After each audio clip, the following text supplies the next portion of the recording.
നമസ്കാരം. കൊട്ടാരക്കര മീഡിയയിലേക്ക് സ്വാഗതം. വിശ്വപ്രസിദ്ധമായ മേജർ വിളനല്ലൂർ ശ്രീരാമക്ഷേത്രത്തിലെ ചരിത്രപ്രസിദ്ധമായ രോഹിണി മഹോത്സവത്തിന് തുടക്കമായി. രാമായണ കഥയുമായി ബന്ധപ്പെട്ടു നിൽക്കുന്ന ഈ മഹാക്ഷേത്രം ആചാര അനുഷ്ഠാനങ്ങൾ കൊണ്ടും സമ്പന്നമാണ്. മതമൈത്രിയുടെ പ്രതീകവുമാണ് ഈ മഹാക്ഷേത്രം. അതിനുദാഹരണമാണ് രോഹിണി മഹോത്സവത്തിൽ ക്ഷേത്രത്തിന് മുന്നിൽ നടക്കുന്ന മത്സ്യക്കച്ചവടവും. നാളെ രോഹിണി മഹോത്സവമാണ്. നാളെ ഞങ്ങളുടെ കാളയും കമ്പടികളിയും വിളനല്ലൂർ ശ്രീരാമൻ്റെ മുറ്റത്ത് കൊണ്ടുവന്ന് ഞങ്ങൾ ആറാടിച്ച് കളിപ്പിച്ച് മലഞ്ചുഴിയുടെ വെട്ടത്തൂടെ കൊണ്ടുവന്നാണ് ഞങ്ങൾ കാര്യങ്ങൾ ചെയ്യുന്നത്.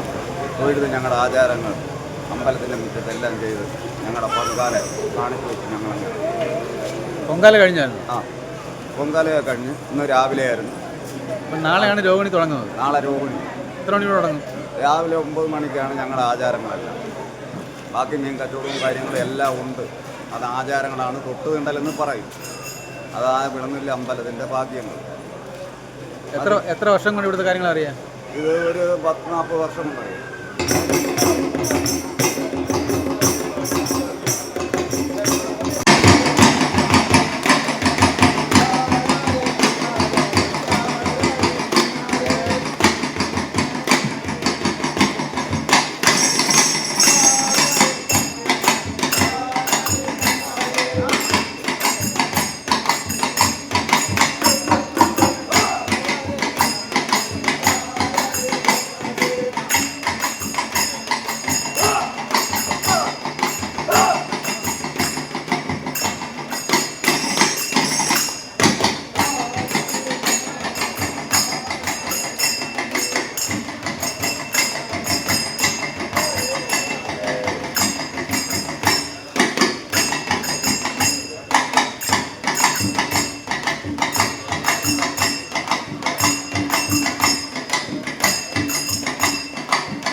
തെക്കൻ കേരളത്തിൽ തന്നെ തിരുവിതാംകൂർ ദേവസ്വം ബോർഡിൻ്റെ ഏക ശ്രീരാമസ്വാമി ക്ഷേത്രമാണ് വിളനല്ലൂർ ശ്രീരാമസ്വാമി ക്ഷേത്രം. ഇവിടുത്തെ ഐതിഹ്യങ്ങളും വിശ്വാസങ്ങളും വളരെ വ്യത്യസ്തമായ ഐതിഹ്യങ്ങളും വിശ്വാസങ്ങളും നിലനിൽക്കുന്ന ഒരു ക്ഷേത്രമാണ് വിളനല്ലൂർ ശ്രീരാമസ്വാമി ക്ഷേത്രം. എത്തിക്കര ആറിൻ്റെ ഏറ്റവും വീതി കുറഞ്ഞ ഭാഗവും വീതി കൂടിയ ഭാഗവും ക്ഷേത്രത്തിന് മുന്നിലാണ്. ഇവിടുത്തെ ക്ഷേത്രത്തിലെ പ്രധാനപ്പെട്ട ദേവനായ ശ്രീരാമസ്വാമിയോട് തന്നെ പ്രധാനപ്പെട്ട ദേവനായ ഇണ്ടിളയപ്പ സ്വാമിയുടെ തിരു ഉത്സവമാണ് രോഹിണി മഹോത്സവം.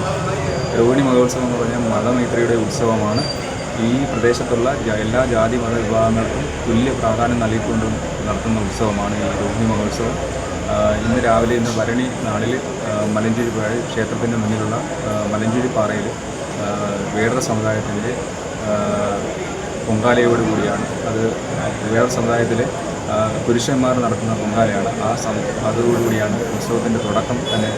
അതാണ് രാവിലെ അത് കഴിഞ്ഞു. ഇനി രാത്രി കുറവാർ സമുദായത്തിലെ സഹോദരങ്ങളുടെ മുടിയാട്ടം കളിയാണ് ഇനിയിപ്പം ക്ഷേത്രത്തിൽ നടക്കുന്നത്. നാളെ ഈ ഉത്സവം രോഹിണി മഹോത്സവം തുടങ്ങുന്നത് വേളാർ സമുദായത്തിലെ സമുദായ അംഗങ്ങൾ നായിവെപ്പ് എന്ന ഒരു നായയുടെ രൂപം ക്ഷേത്രത്തിൽ കൊണ്ടെത്തിച്ച് അത് കൈമാറി അതാണ് നായിവെപ്പ് മഹോത്സവം എന്ന രീതിയിൽ ആചരിക്കുന്നത്. നമ്മുടെ ഈ പ്രദേശത്ത് ഒരു ക്ഷേത്രത്തിലും കാണാതെ വേറിട്ട ആചാരങ്ങളും അനുഷ്ഠാനങ്ങളും ഉള്ള ഒരു മഹാക്ഷേത്രമാണ് വിളനല്ലൂർ മഹാക്ഷേത്രം. വർഷങ്ങളോളം പഴക്കം ചെന്നൊരു ക്ഷേത്രമാണ്.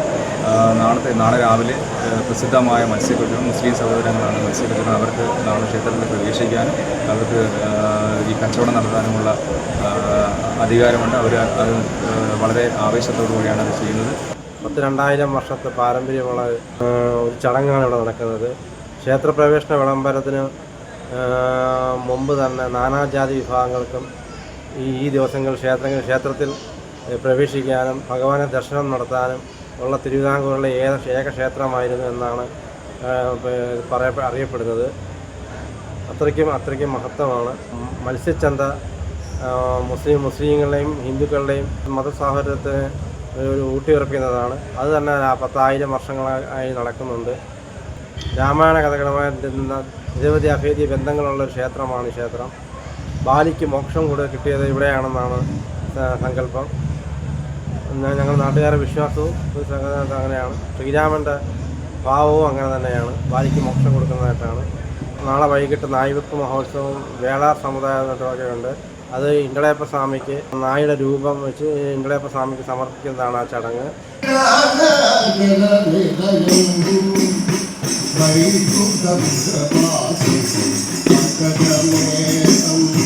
പരമഭീരം